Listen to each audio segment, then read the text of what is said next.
because this was something that we wanted to design alongside girldm in order to be a really versatile knife that anyone could use. So in girldm NAKIRI, what we did is utilize a more Western style handle, which is a little bit more universal and allows kind of multiple different styles of grip. Not that the octagonal wah handle doesn't, but it just gives it a little bit more familiarity for people who might not be used to something like the octagonal wah handle. This handle actually went through quite a few different iterations. It used to be a little bit longer, but that actually brought the balance a little bit too far back.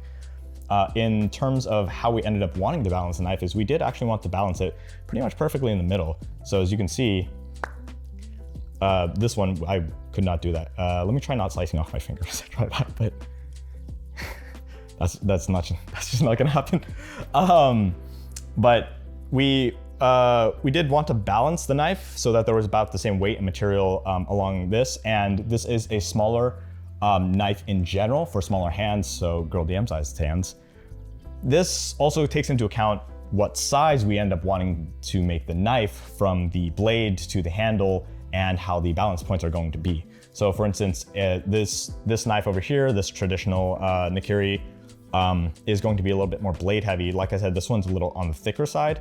So you're gonna see this is, the balance point of this is right about there, right? So it is definitely more towards the blade, so that is very blade heavy. And so some considerations we've made in order to have it a smaller knife and more comfortable for smaller hands, but still be able to be used for other size hands is, for instance, my hands are, pretty big, right? I need large size mice. I like larger knives and things like that just because my hands tend to be larger. And on this handle design here, what you'll be able to see is that this cuts in this angle instead. Normally it's opposite that way. And what ends up happening is that you can hold it a little bit higher over here, and that allows people who have larger hands to still be able to handle the knife.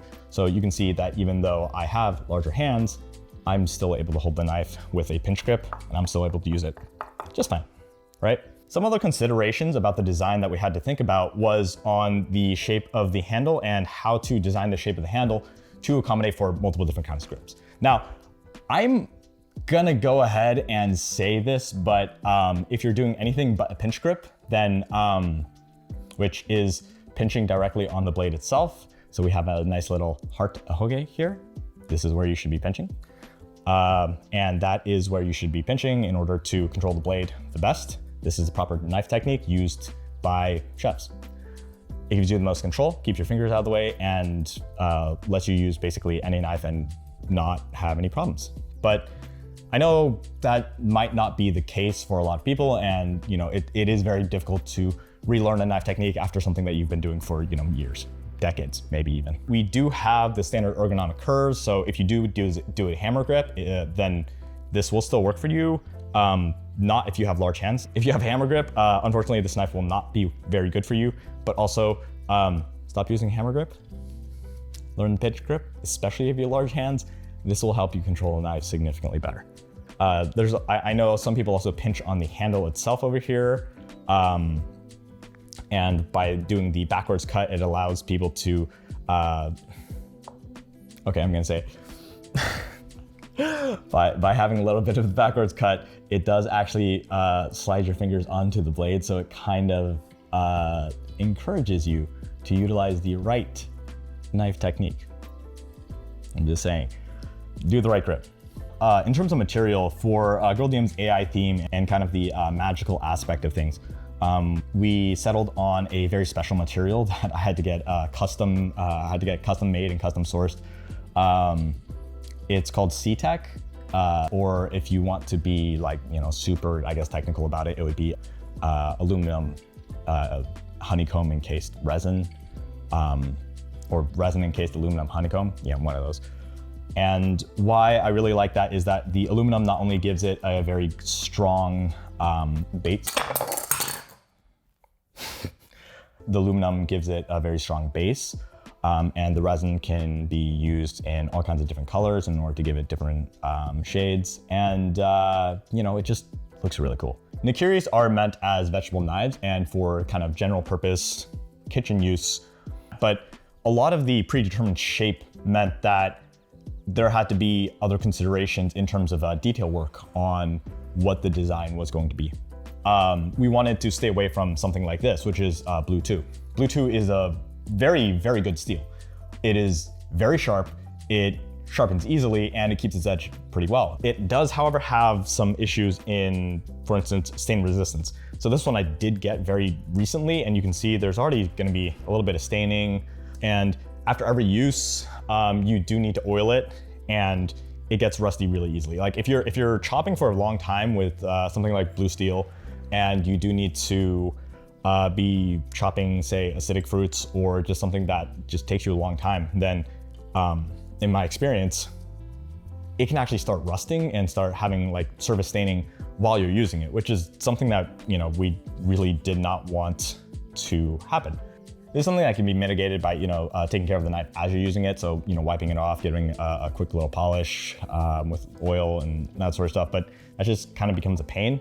So when we were selecting the steel, we did end up selecting VG10 because VG10, in my opinion, is just one of the best steels for kitchen knives. It is very stainless, so it has very high chromium content. Stainless steel is stainless because of the chromium content, and chromium specifically, anything above 13%, is considered stainless. VG10 is actually 15%, so it makes it have a very good stain resistance. And not only that, but it also takes a very good edge and keeps a very good edge. And it's very readily available. Something like MagnaCut would be like the holy grail of knife steels right now. It's very popular, but it is extraordinarily expensive, extraordinarily hard to work with. VG10 also does have the ability to be sharpened very quickly and easily while holding a good edge and keeping an edge for a very long time. And that is kind of the difference between edge retention and hardness and then machinability. Machinability is kind of like how easy it is for machines and equipment to shape the knife and sharpen the knife and things like that, versus edge retention would be how long the edge actually lasts. And that's a whole other, I'm not gonna get too deep into that. That gets into chemistry and edge geometry and all this other stuff. We'll talk about that some other day, maybe, probably, like knowing me, yes. That's why we ended up using VG10. Great steel. It's very hard to find another steel that can beat it. In the end, I think the mass majority of people who are going to be using knives are also just not going to be able to tell the difference between VG10 and S35VN and S10 and MagnaCut and CPM M4, so on and so forth. This knife is designed to be a little bit lighter and easier to work with. That way it doesn't fatigue your hands over a long period of use as well. So it is thinner around the spine and also towards the blade. One of the considerations we had in terms of the blade design is that I don't think I'm gonna be able to get this on camera very well. My camera's just not good enough. So the kind of grind that we used is not strictly like a flat V grind all the way up to the spine. Because blade thinness and geometry can do a lot with how this actually ends up going through food, we wanted it to have a lot of strength while going through some of the thicker things.